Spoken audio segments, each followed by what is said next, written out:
spēlētājiem, tie, kas vienkārši pano par spēlētājiem, Pretstēti Ņovīts.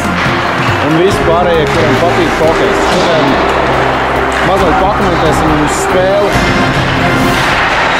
Divi jauki zēni no EKL video departamenta Mārcis Krasovskis pie kameras, tas, kurš runās mazāk, un Haralds Apins, tas, kurš runās vairāk. Tātad, ko mēs varam labi pasaka? Mēs varētu nosaukt sastāvs, laikam sastāvs, jūs droši vien paši zināsiet, bet abas komandas arī Sofmans Instruments centrā. Šis čalis ir divatā Ričards Antons, kā jau mēs Twitterī rakstījām, iedod bailes jebkuros pretiniekos.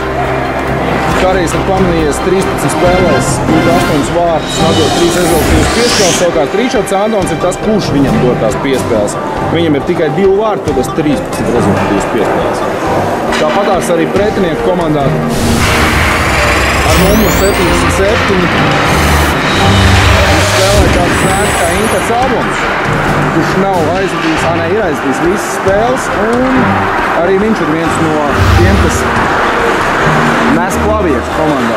77. numurs. Sekam ar labu nakti. Dāmas un kungi, ar labu nakti. Ar jums bija Mārcis Krasovskis, Haralds Apins. un Edgars Balods aiz soliņa. Kopā vēl ar labu nakti.